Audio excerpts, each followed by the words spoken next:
Bienvenidos a La Toga, un espacio de diálogo con juristas del capítulo occidente del Ilustre Nacional Colegio de Abogados de México.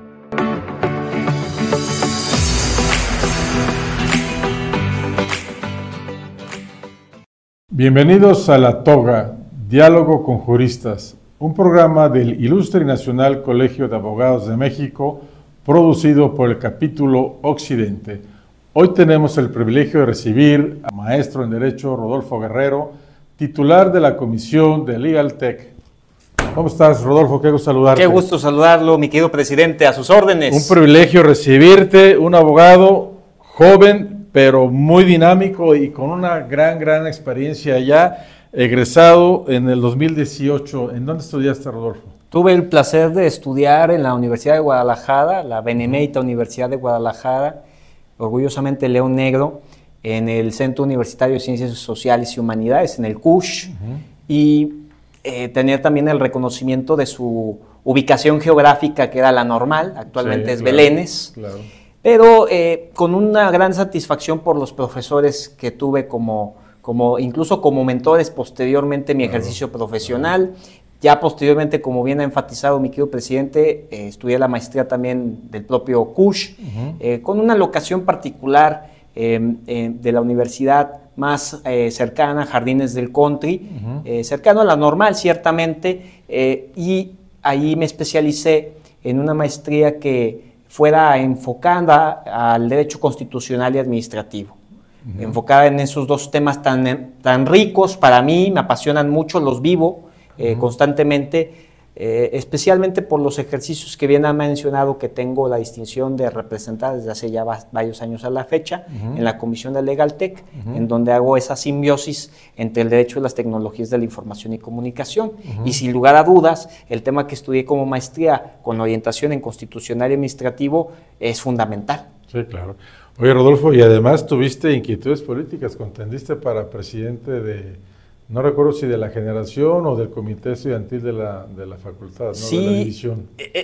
Es muy grato que lo toque en esta conversación, mi querido presidente. Es algo que poco lo comento, pero que con agrado aquí lo hago latente en nuestra conversación. Tuve el gusto de una aspiración legítima, claro, genuina, en ser parte de los ejercicios democráticos estudiantiles desempeñados por la Universidad de Guadalajara a través de su Federación de Estudiantes Universitarios, la FEU.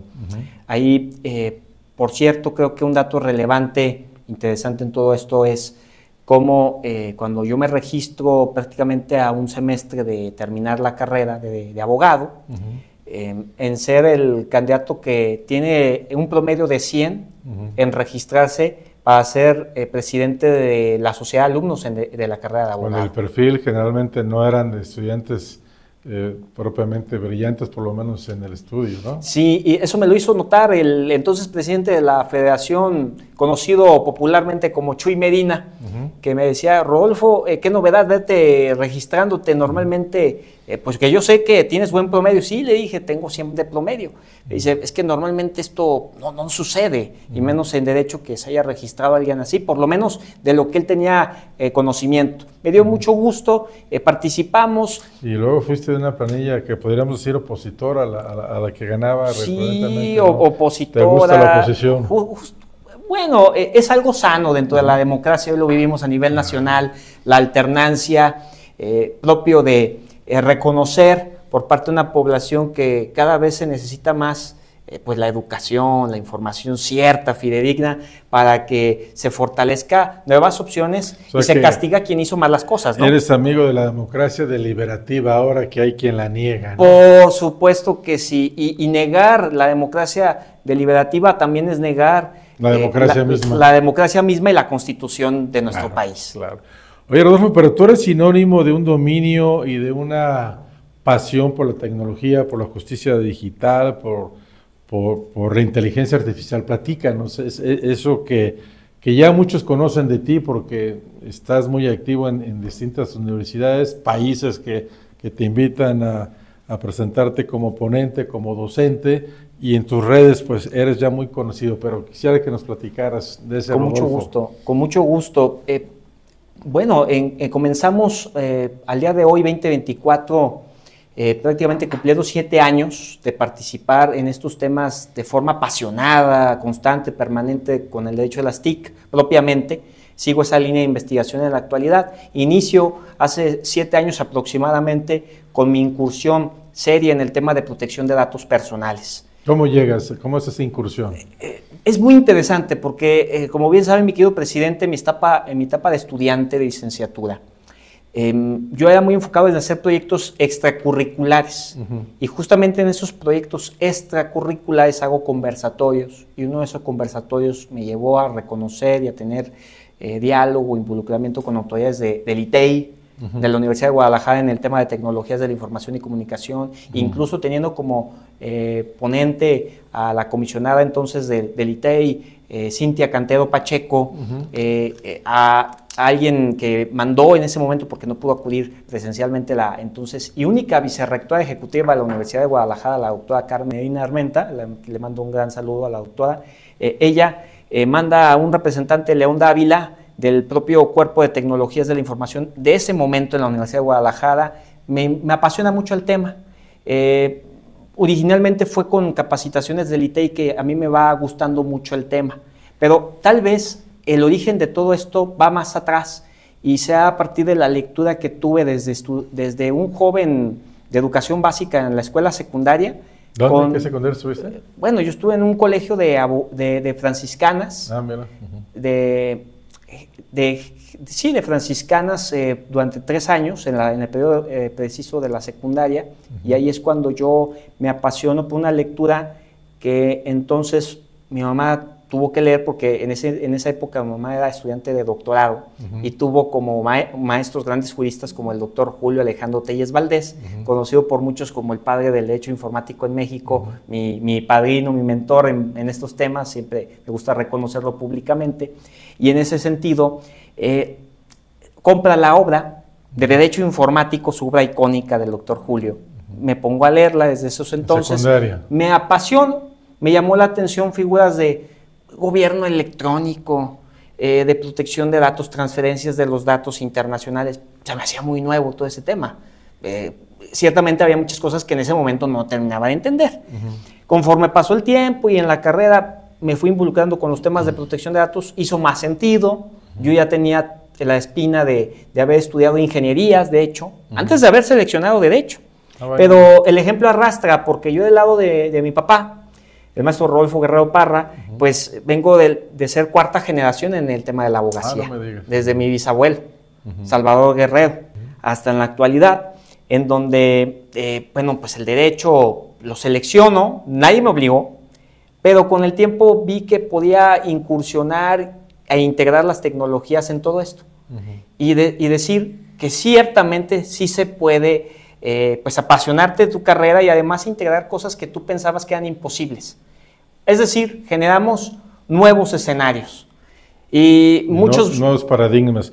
Oye, y la inteligencia artificial es un elemento, es un gran disruptor, sin duda es algo extraordinario, y extraordinario no necesariamente en bueno ni malo, no lo digo en sentido de juicio de valor, sino que está mucho, mucho más allá de lo que era la vida ordinaria, ¿no? Y bueno, en el siglo XVIII, en la Revolución Industrial, en Escocia, y llega el ferrocarril, llegan las máquinas textiles y los obreros pues dijeron ¿qué va a pasar? Nos vamos a quedar sin trabajo, y empezando a destruir maquinaria, y fue todo un movimiento que afortunadamente no triunfó, y por eso vivimos los buenos tiempos gracias a la tecnología. Pero también la justicia social, que en aquel entonces pues era dramática, las condiciones obreras, pues tampoco era, no dejaba de haber razones para que el obrero se preocupara de su trabajo, y de un trabajo mal pagado y sin vacaciones, o con vacaciones mínimas y jornadas enormes. Pero bueno, eso fue en la Revolución Industrial. Pero lo saco a colación porque en este momento, pues entonces la gente se pregunta nuevamente qué va a pasar con el médico, qué va a pasar con el abogado, qué va a pasar con el juez, con los creadores, con los artistas, con los guionistas de Hollywood, con los escritores, cuando hay una inteligencia artificial que pues parece que lo supera, y subrayo que parece, Pero es una pregunta sobre la cual quiero abordar buena parte de la plática. Entonces, primero, ¿cuál es como una persona experta, auténticamente experta, tu percepción de la inteligencia artificial? A ver, en primer término, querido presidente, decirle al gentil auditorio de este ilustre podcast que la inteligencia artificial no te va a reemplazar. Por lo menos me atrevo a decir, mediano plazo no te va a reemplazar. ¿Qué es un mediano plazo? Podemos hablar incluso dentro de unos 15, 20 años hacia el futuro, no te va a reemplazar la inteligencia artificial. Bueno, es un periodo corto. Entonces, déjame contraargumentar. Sí. ¿Me estarías diciendo entonces que es posible que en 50 años o 100 años, sí? Es posible, pero aquí yo no haría una visión reduccionista en donde digamos que es blanco o negro el escenario futuro, sino más bien una nueva variable que permita llegar a posturas que ya han sido enfatizadas en la literatura de la singularidad. Pero la singularidad no solamente tecnológica, sino también en el reconocimiento de otras figuras como el propio transhumanismo, que ya lo vivimos desde hace muchos años atrás. Es decir, ya tenemos los primeros hombres que tienen injertos tecnológicos, prótesis y otra serie de aditamentos. Pero que también pueden provocar, más allá de las cuestiones físicas, que está muy bien, que bueno claro, que se solucione ese tema. Pero si luego pensamos en injertos de chips y demás cosas que manipulen la inteligencia y que aumente la brecha de desigualdad de manera exponencial, son cuestiones que ya no podríamos considerarlas necesariamente como de ciencia ficción, ¿no? Entonces la pregunta, porque yo estoy convencido de eso que tú señalas, la pregunta es, la inteligencia artificial no nos debe superar y siempre en el final del camino debe estar el ser humano, ¿no? Ese sería el supuesto, ¿no? El punto central siempre sostenido es el ser humano. El humanismo se sostiene. Ante los albores de la cuarta revolución industrial debe ser visto en el centro al ser humano. Inteligencia artificial, datos. Ese es el punto número 1 de la conversación, datos. A ver, los datos. Y uno de los riesgos que estoy solo citando, no quiero hablar con dominio ni mucho menos, el dominio lo tienes tú, pero citando uno de los cuestionamientos que se hace, por ejemplo, en materia de justicia y en materia de derecho, en los más generales, es, bueno, que la inteligencia artificial y si los algoritmos recogen los datos que tú haces referencia, que se van generando por millones, ¿no? Millones de millones. Y en esos datos, pues se recopilan condiciones de desigualdad, condiciones de que no haya una equidad con las mujeres, que no haya equidad con determinados grupos vulnerables o marginables. Entonces, estos algoritmos, pues, recogen lo que tienen sus datos y entonces lo que van a ir reportando se alimentan de esa desigualdad. ¿Esto es así realmente? Tenemos sesgos en el aprendizaje automático y que se ve con mucho más pronunciamiento en el aprendizaje profundo de estos sistemas expertos. Hay una gran responsabilidad jurídica que establecer en todo esto. Hay temas como la transparencia o la auditoría algorítmica que debe ser ya parte de una práctica manifestadamente ya por muchos gremios a nivel internacional como algo constante y permanente tanto en el sector público y privado, gobiernos, empresas que vengan a establecer una dictaminación de sus sistemas expertos, cómo se hizo la ingesta ante los algoritmos, recordándole al gentil auditorio que un algoritmo es una secuencia finita de pasos que nos permiten desempeñar una tarea en lo concreto. Por ejemplo, frente a nosotros tenemos en escena unas tazas de café. Nosotros llevamos una serie de pasos para desarrollar una taza de café. E igual pasa en un algoritmo, hay una serie de pasos que se va a cumplir para partir de los datos que han sido seleccionados. Y ahí está el tema, el tratamiento de los datos. Y los datos per se, ¿no? Sí, claro, los datos per se, el tratamiento justo de esos datos para no vulnerar a nadie, a esos pueblos originarios, a las mujeres, a los niños, a las personas de la tercera edad. Todas las categorías sospechosas. Para que de esa manera se pueda decir que hay un sistema que se está utilizando de forma ética, legal, en un tribunal que imparte justicia. ¿Por qué? Porque sería bastante abominable que se diga en un tribunal que imparte justicia que el sistema experto está haciendo la labor y él se va de vacaciones. Eso no debe de caber. Entonces, justicia y algoritmos. ¿Cómo podría funcionar esa ecuación? Es decir, ¿podría haber una justicia digna, eficaz? Desde luego que podría ser, según lo que se entienda por eficacia. Sí. Pero una justicia digna por una aplicación, por una plataforma, por un no humano. Es posible que en la actualidad nosotros podamos llegar a una definición conceptual de justicia algorítmica. La justicia algorítmica para un servidor es aquella impartición a través de sistemas expertos, la cual provea de forma igualitaria, objetiva, las decisiones que son desempeñadas por el juez, haciendo uso de esa herramienta que pues no vulnere los derechos fundamentales de ningún ciudadano. Entonces, una herramienta, pero nunca un sustituto. Nunca un sustituto. Nunca un sustituto. ¿Por qué? Permíteme poner en relieve un caso, mi querido presidente, que es muy importante. El caso Mata versus Avianca. Ese caso nos demuestra cómo un abogado de una firma norteamericana utiliza ChatGPT pensando que hiciera las veces de un buscador jurídico y haciendo un copy-paste de los resultados que le arrojó el ChatGPT a petición de que le diera jurisprudencia para citar en el caso. Hace un copy-paste, no revisa la veracidad de esa jurisprudencia, la presenta como tal. Los tribunales se dan cuenta que hizo, vamos a decir, la presentación de algo falso y además obtenido de una fuente que no es la oficial, que no es creíble. Y lo que aquí era constitutivo de delito citar jurisprudencia falsa. Era el supuesto que sucedió ella, ¿no? Y la determinación de ese tribunal en Nueva York fue justamente hacia el abogado la pena económica de $5,000 más la disculpa hacia aquellas personas que sí existían, tanto abogados como juzgadores en los Estados Unidos, en esas jurisprudencias que eran una ficción. Entonces, en ese caso se nos demuestra cómo... O sea, las personas sí existían y se inventaron unos casos para esas personas. Así es. Vaya. Y entonces en ese caso se nos dice cómo no se debe utilizar la tecnología. De hecho, ahí se demuestra un tema técnico muy importante en el ámbito de la inteligencia artificial. ChatGPT, tú quieres un resultado, pues me lo invento y te lo doy. Si no es auténtico, es lo que tú necesitas. Y ahí justamente observamos un fenómeno que se le denomina como alucinación. La inteligencia artificial alucina. Y ahí fue un caso de alucinación. ¿Por qué? Porque el abogado decía al tribunal, ¿sabes, tribunal? A ver, yo ante notario público doy justamente el manifiesto de lo que me respondió ChatGPT a sabiendas de que era incorrecta la jurisprudencia que me dio. Y yo le dije, oye, esta jurisprudencia no existe. Y dice ChatGPT, sí existe.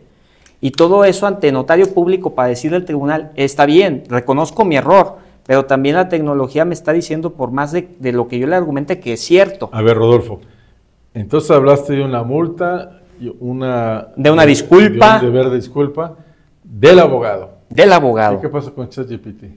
Y justamente es una herramienta que proviene de una compañía que es OpenAI, pero ellos no tienen la culpa. ¿Quién ejecutó la acción? El abogado. ¿Quién no verificó la veracidad de la información? ¿No hay una responsabilidad civil de la compañía dueña, creadora de ChatGPT? Eso es una pregunta interesante. En la actualidad nosotros nos preguntamos qué tan legal o no es cuando alguien va a generar a partir del uso de datos masivos para entrenar a su sistema experto. Tú necesitas entrenamiento y el entrenamiento se obtiene a través de datos. Y si los datos yo los obtengo a partir de un no consentimiento y uso de datos sensibles, puedo decir, se puede establecer que estoy cometiendo un delito. Pero en la actualidad, en temas, por ejemplo, de propiedad intelectual, es muy complicado. ¿Por qué? Porque muchos de los datos están puestos a voluntad de forma pública por los motores de búsqueda, páginas web y demás. A ver, por ejemplo, Rodolfo, tenemos el Uber y una plataforma... O no una plataforma ni siquiera de transporte público, un vehículo no tripulado por un ser humano, por una aplicación y comete un accidente y comete un homicidio. ¿Dónde está la responsabilidad? ¿Del propietario del vehículo o la tecnología en el vehículo para operar de manera autónoma? Ese es un caso muy interesante me remito a lo que sucedió también en Estados Unidos, el caso de Brown versus Tesla, en donde Brown adquiere un modelo S de Tesla, lo conduce, se deslinda de la responsabilidad en cierto tramo del trayecto, cierta parte del camino hacia el que iba dirigido Brown, y bueno, iba a establecer ahí un accidente vial al chocar con un tráiler. Es como se hace la narrativa de los hechos, datos más, datos menos, en el cual el auto por configuración tenía la necesidad de tomar una decisión que involucrara pues, evitar esos desastres, y de esa manera pues, se toma una decisión abrupta en la que se choca con un poste de luz y el conductor muere inmediatamente. Ahí la gran pregunta es, ¿tiene la responsabilidad la compañía Tesla? ¿Tiene la responsabilidad Brown? ¿Por qué? Porque la Sociedad de Ingenieros Automotrices, la SAE, nos establece los niveles, 5 niveles de autónomo que tiene un vehículo.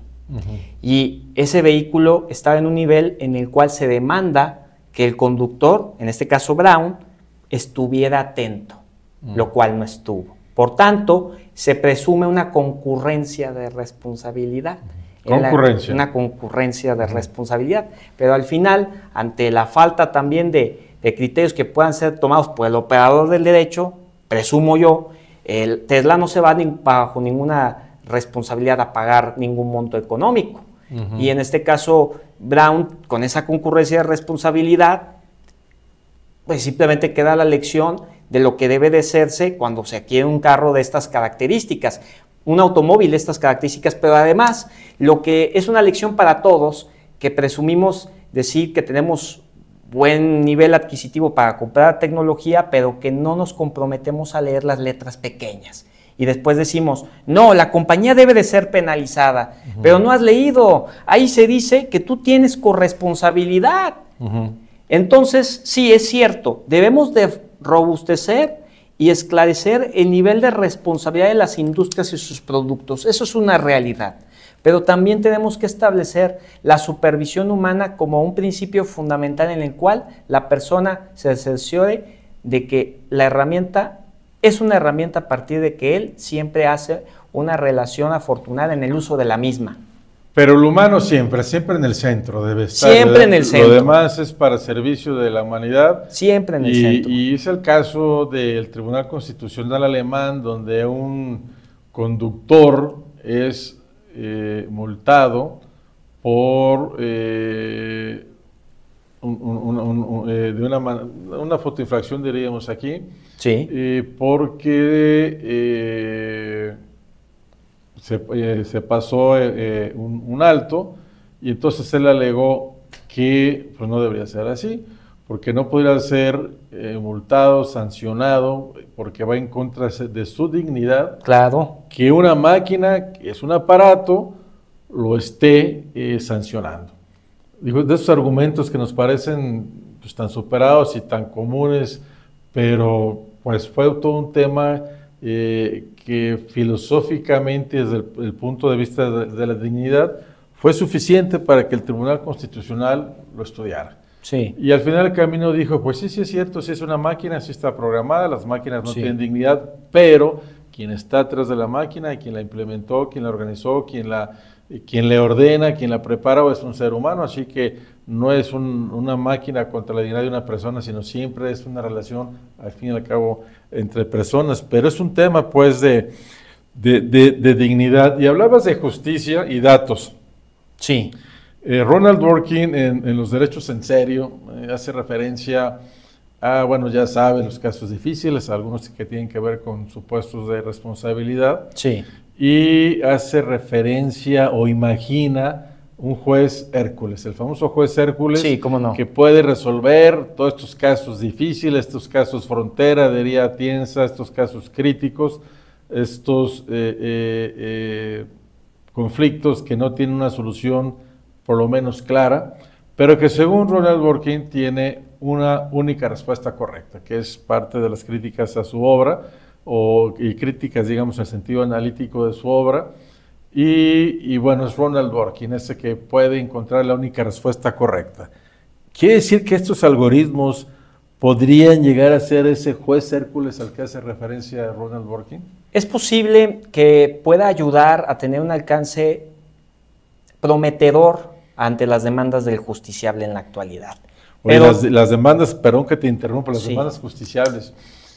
Estuvo con nosotros el magistrado Horacio León y nos habló de una cantidad exponencial de asuntos en el Tribunal del Administrativo antes de que él fuera ya magistrado en retiro. Y la realidad es que buena parte del crecimiento exponencial se debe precisamente a demandas en contra de las fotoinfracciones, que todas, bueno, él decía que eran distintas, pero yo creo que en su núcleo y el tipo de discusión, pues debe haber un punto de común denominador muy importante en todas ellas. Entonces ahí es donde sí podría encontrarse un auxilio muy importante de la inteligencia artificial. Totalmente. Para que toda esa enorme cantidad de conflictos que tienen un común denominador tengan una respuesta en el mismo sentido, para la salud de los propios justiciables que ahí están entregando la vida y se dediquen a resolver problemas más importantes como los edificios, como el agua, como otras cosas, ¿no? Totalmente de acuerdo. Posible. Hay un planteamiento que nos puede acercar al famoso juez Hércules, pero a ver, no debemos de obviar, no debemos de olvidar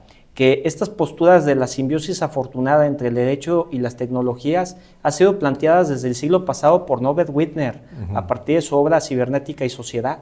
En esa obra destaca Norbert Wiener cómo las tecnologías a favor del derecho hacen que los tribunales de impartición de justicia vayan a otro nivel.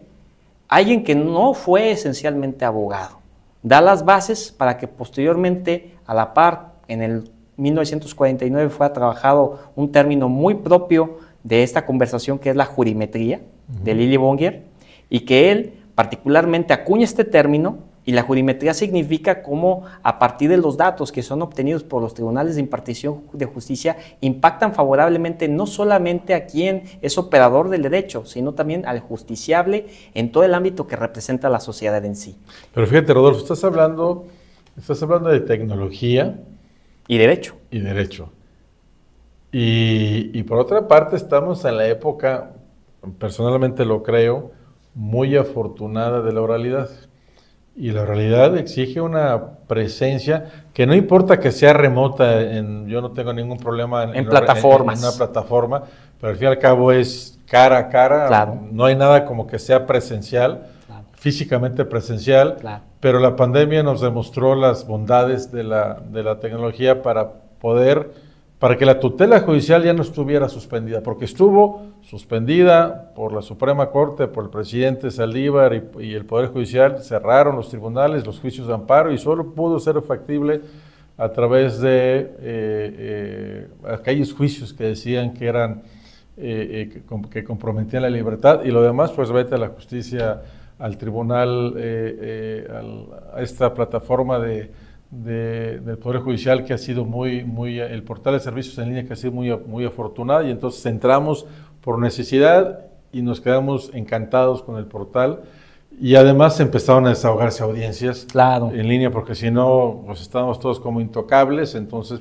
pues esa fue la solución. Entonces yo no veo ningún problema, aunque creo que la amabilidad de la sala de audiencias es mucho mejor, pero es una buena posibilidad.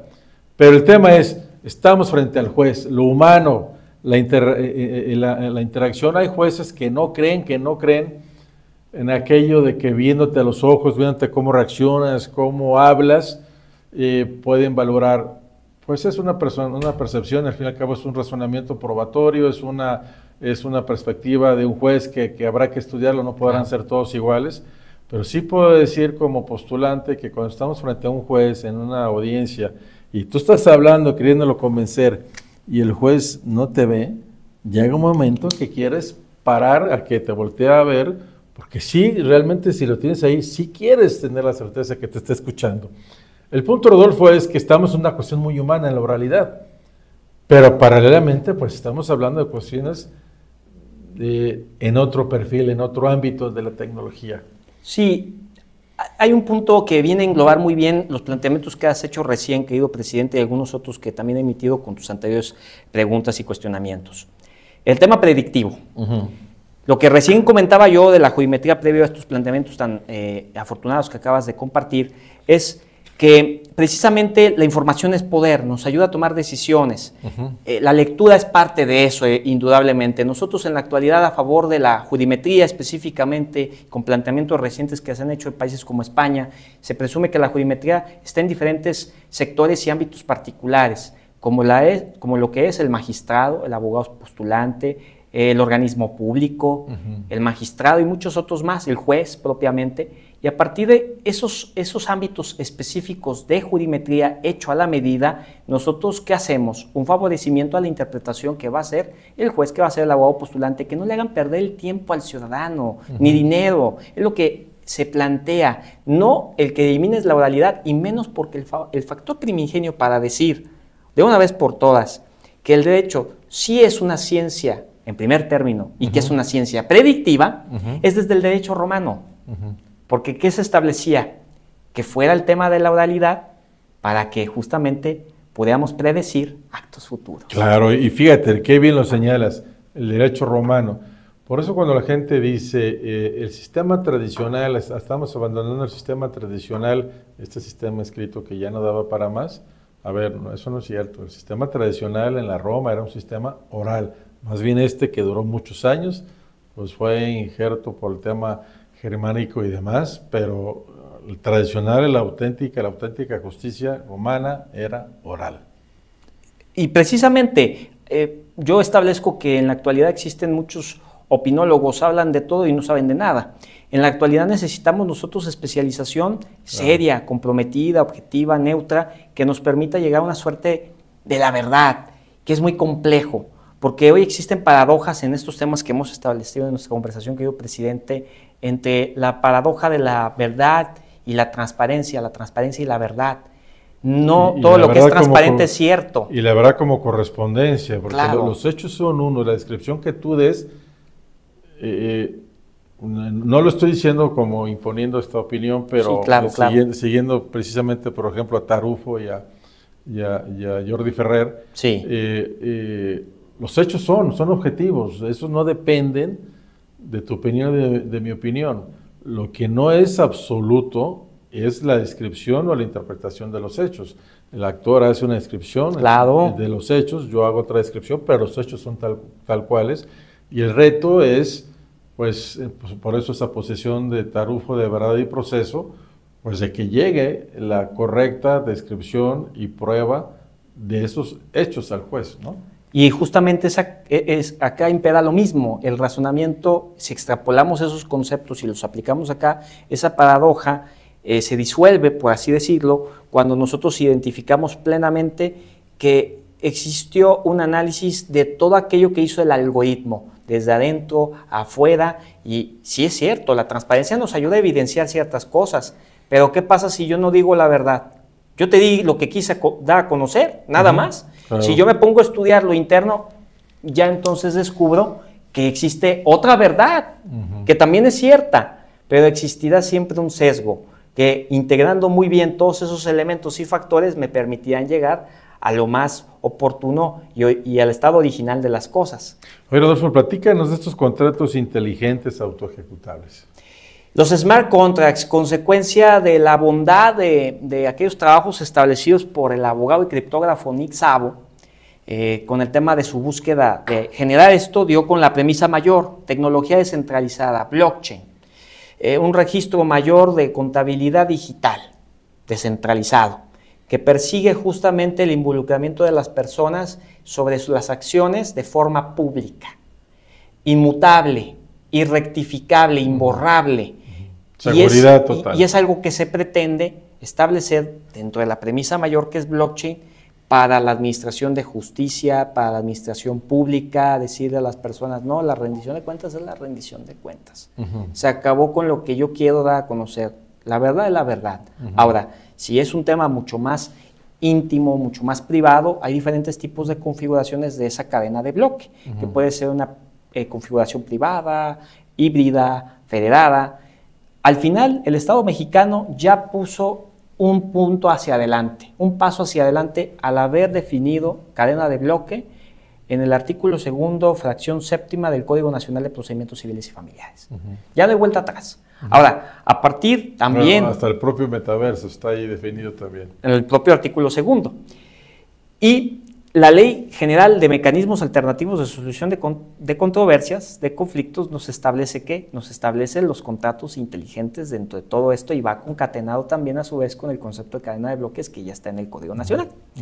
Entonces, ¿qué obtenemos de los contratos inteligentes? Una forma en la que se da la validez de la autenticidad de las partes para un tema concreto, como le puede ser un contrato de arrendamiento, de servicios, compra-venta internacional, entre muchos otros actos jurídicos que nosotros queramos señalar, pero no con el tradicional machote, no con el tema del PDF, sino con una configuración que nos permita saber que el contrato, cada punto y cada coma, está establecido de punto inicio a punto final, y si hubo una modificación, nos vamos a dar cuenta. El punto al final es... Que tienen autoejecución también, Antonio. Que las partes entiendan lo que se están comprometiendo a firmar. El clausulado de un contrato, por ejemplo.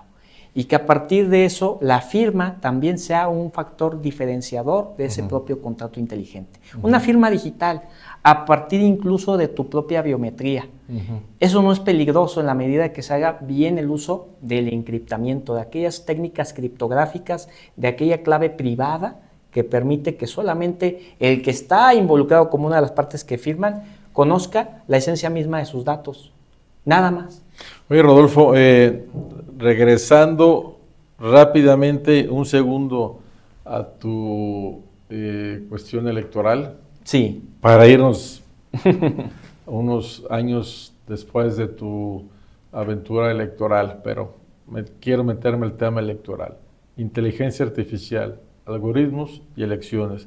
Rusos, Inglaterra, Norteamérica, una influencia documentada, si no estoy equivocado, de las elecciones en ambas naciones a través de inteligencia artificial, de algoritmos. ¿Esto nos lo podrías explicar? Sí, bueno, a ver, particularmente el caso de Rusia, en donde se ha dado el voto electrónico, el voto a través de una aplicación, ¿no?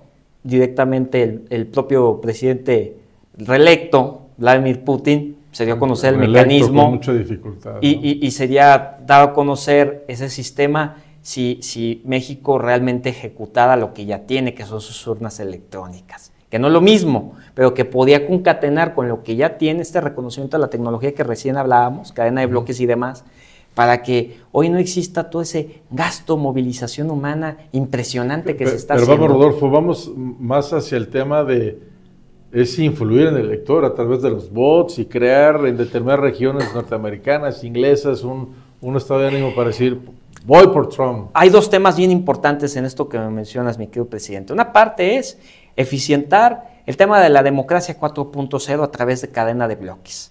Y otro tema es cómo nosotros a través de esta buena identificación de lo que es un algoritmo, que no tiene pretensiones malignas contra el humano, es una fórmula matemática neutra y objetiva, que representa sesgos y vulneraciones a los humanos a partir del hecho del propio humano y lo que hace con esa herramienta. Bueno, lo que sucedió con el caso de Cambridge Analytica, ese desempeño del entonces candidato Donald Trump, después presidente, hoy buscando otra vez la candidatura para ser presidente por el Partido Republicano, en hacer a través de esa compañía la identificación de los 5 grandes dentro de los rasgos de la personalidad de cada adulto en los Estados Unidos de Norteamérica. Y de esa manera, a partir de los rasgos de los 5 grandes, poder tener esos anuncios y ese perfilamiento de todos los usuarios.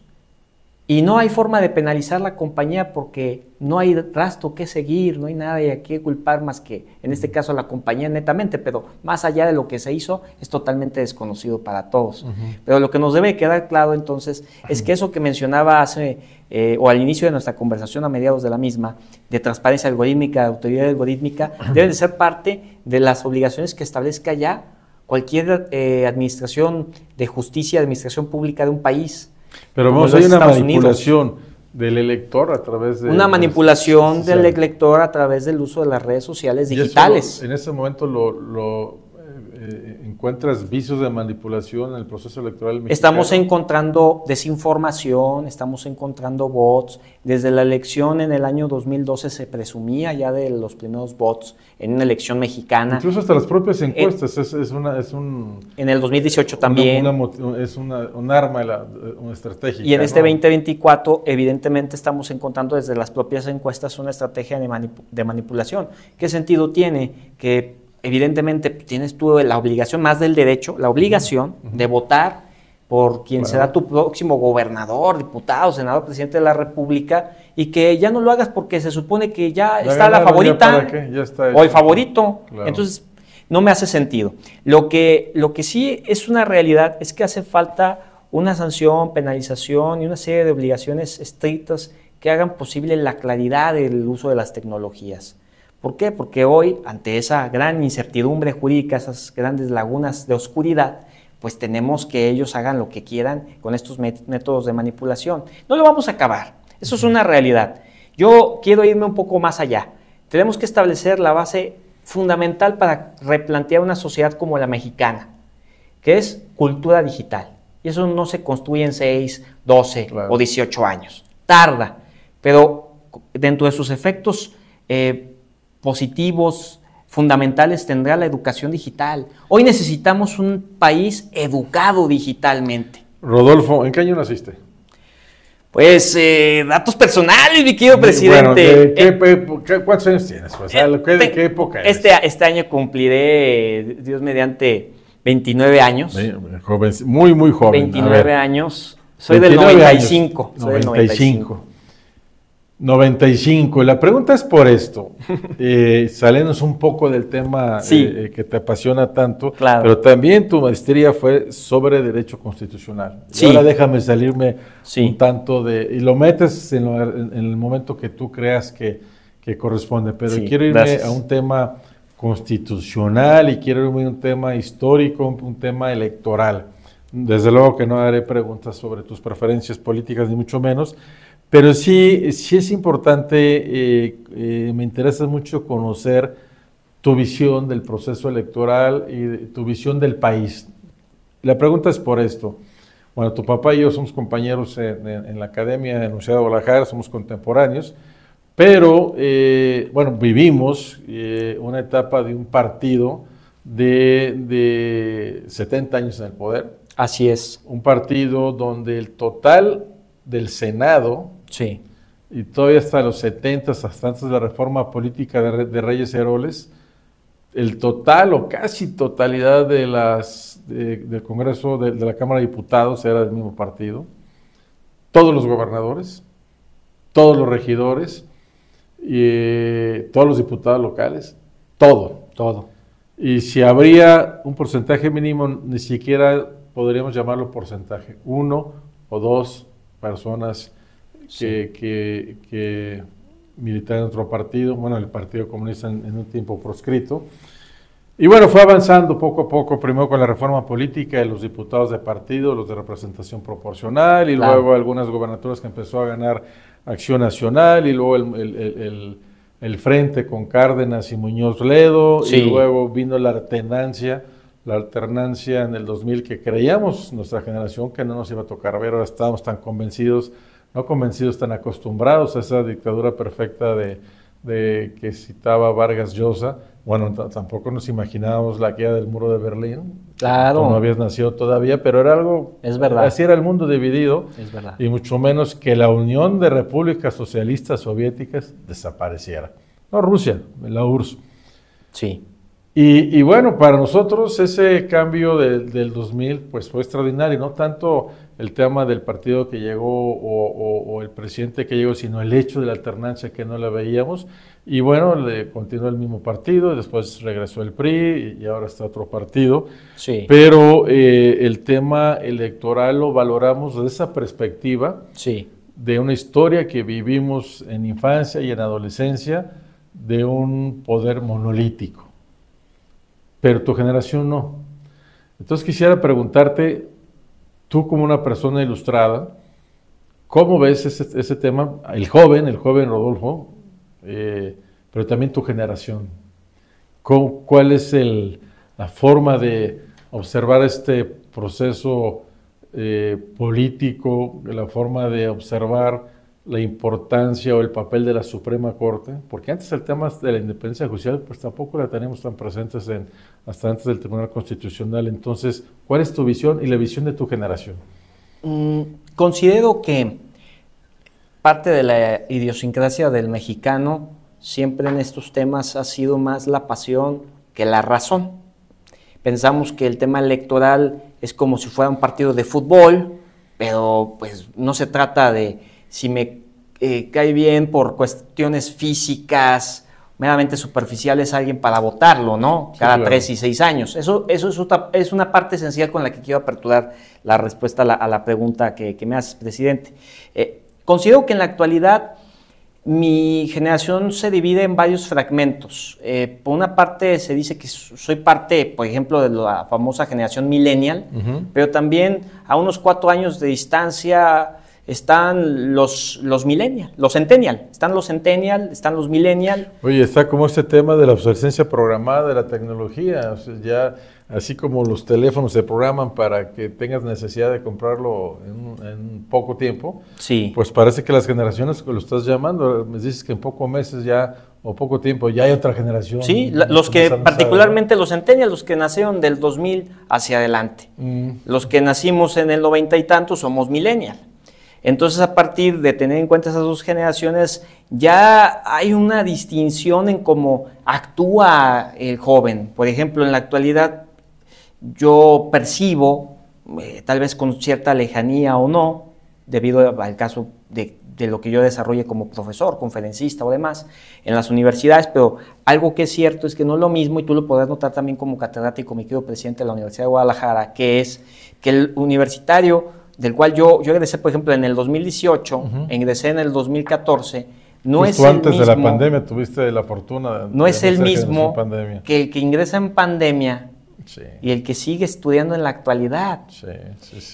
Se han dado casos bastante lamentables que no los voy a minimizar y van con esta respuesta ante el planteamiento que me haces de una crisis de identidad, de salud mental, de salud emocional, chicos suicidándose en los campus universitarios y no sabemos por qué. O sí sabemos que ha habido un incremento a la desarticulación de la sociedad, una polarización. Oye, Rodolfo, hablaste de pasión. ¿Sienten pasión por y no quiero decir solo el proceso electoral, sería minimizar lo que es muy, muy importante este proceso electoral, pero me refiero a pasión por el país, por la cosa pública, o realmente están muy... Pienso, querido presidente, que en la actualidad, a partir de esto que te vengo manifestando desde la parte que percibo y que he visto tras una serie de hechos y estadísticas de cómo los jóvenes tienen una crisis de identidad, ausencia de pensamiento crítico, aumento de pensamiento mágico, intolerancia y otra serie de cuestiones, hace que hoy el joven no se quiere involucrar en los temas de participar, de leer, de conocer, más allá de una postura. Eso es muy importante. ¿Por qué? Porque el contraste de opiniones hace que tú tengas una visión más integral y más objetiva de las cosas. No nada más, es que siempre lo del pasado fue malo. Eso es una falacia. Y tú lo sabes muy bien, mi querido presidente.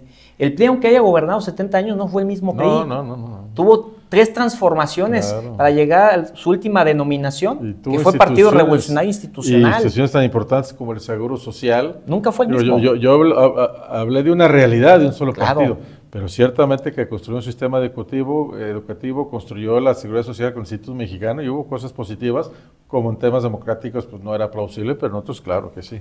Y luego hablarte del Partido Acción Nacional también es involucrar a otros ilustres, así como lo fue Colosio en su momento en el PRI, Cloutier lo fue en el PAN. Claro.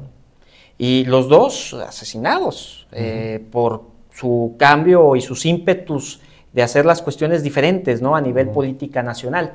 Pero nos queda claro que en la actualidad hay un síntoma de la posverdad.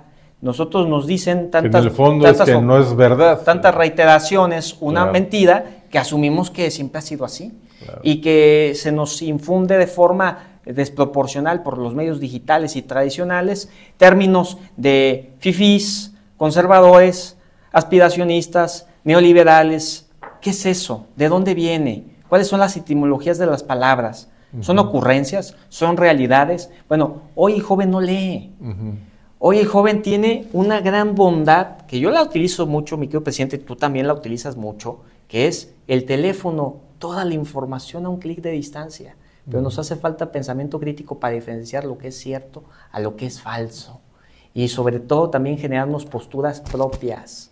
¿Y esto lo ves en tu generación o lo ves en la sociedad en general? Veo una lejanía en la sociedad en general. A ver, los que están sobre los 40 y 50, ¿qué generación es? Podría ser la generación X. Bien, esa generación X y antes los baby boomers. Los baby boomers. Es una generación más crítica, más cultivada, más comprometida, ¿o la ves similar a estos? Nada es perfecto, querido presidente. No desde un punto de vista maniqueo y absoluto, de bueno y malo, pero... Por supuesto. Pero no creo que haya una identidad, ¿no? Todo tiene sus sesgos, nada es perfecto, todo es perfectible. Lo que nos hemos dado cuenta...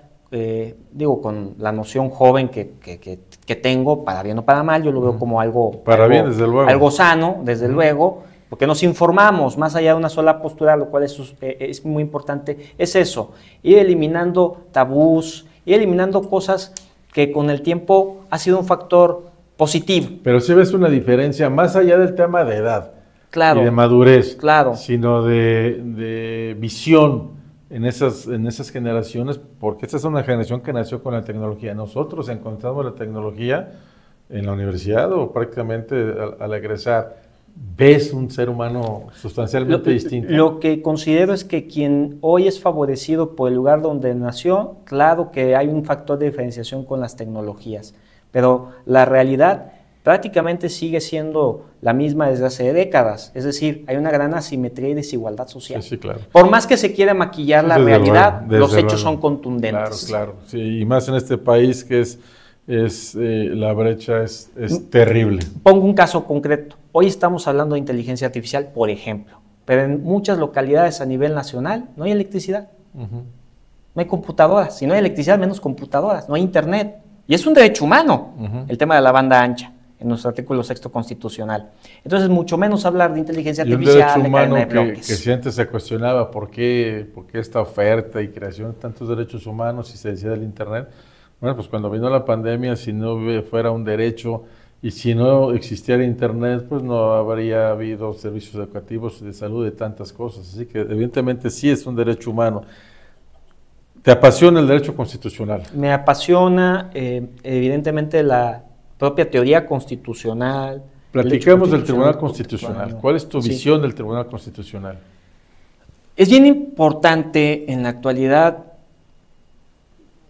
integrarnos a la defensa del Poder Judicial de la Federación. Es indudable que un ministro, para ser ministro, que es como debe de ser, el deber ser, no es lo que yo quiero que sean las cosas, debe de ser un jurista, él o la jurista, siendo un ministro, en este caso una ministra presidenta, como es Norma Piña, y que sea independiente. Y no ocurrencias. Permíteme denominarlo con este término, ocurrencia.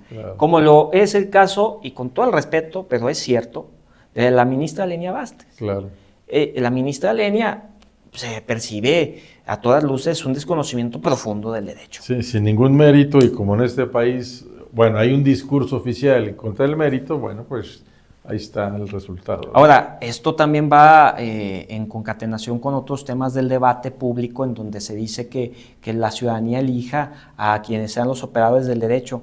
A ver, estamos hablando que no somos una sociedad que esté plenamente educada por las desigualdades sociales. Pero además, Rodolfo, más allá de la cuestión de la educación, que nunca va a estar plenamente sí, claro, estoy de acuerdo con ello.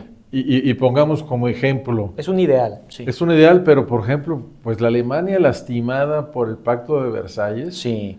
La Alemania de Kant, de Beethoven, de grandes inteligencias, pues fue superada, dominada y muchos de sus intelectuales atraídos por Hitler. Sí. Y no podemos decir que no sea una sociedad, que no era una sociedad informada. Entonces, tampoco es garantía de ser primer mundo, ser tercer mundo no es garantía del éxito. Entonces, el tema del voto, pues lo importante es qué queremos del juez, del ministro, impartir justicia o deberse a sus electores. Es que realmente, ¿no?, se materialice, mi querido presidente, en todo caso, lo que hoy es un mito, que es la meritocracia.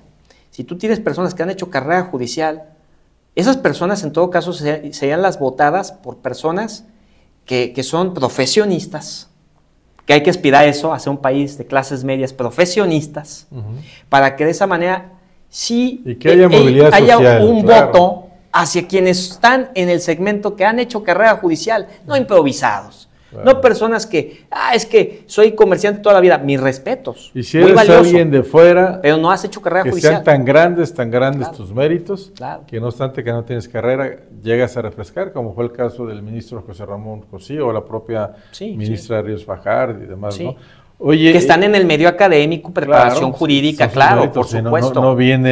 No vienen de la nada. De ser del circo, por ejemplo, con todo el respeto que me merece el gremio, desde luego, pero no tienen el conocimiento legal. Muy bien.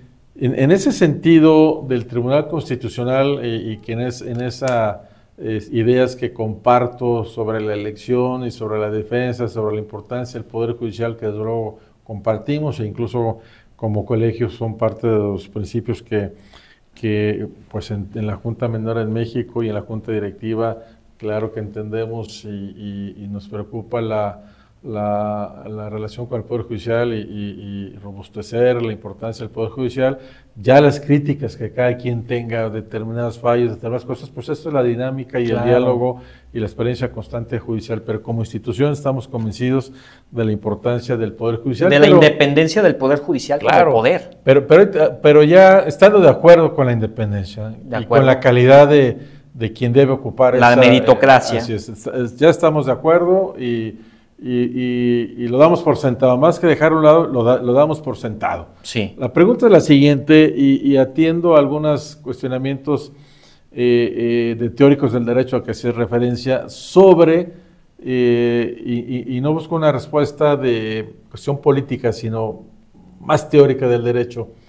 Esta idea del tribunal contramayoritario, que debe tener esa capacidad de resolver en contra de las mayorías representadas en el Poder Legislativo, cuando esa mayoría pues se ha violentado a la propia Constitución con una ley inconstitucional o en un proceso donde no hubo una democracia deliberativa, que es increíble que se cuestione, es como decir, no existe el concepto de agua líquida.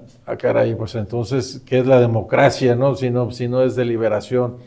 La pregunta va en el sentido de la autocontención, que hacen referencia a algunos de quién controla al final del camino el Tribunal Constitucional. El Tribunal defiende la Constitución, pero ¿quién controla o cómo se ha de autocontener el Tribunal?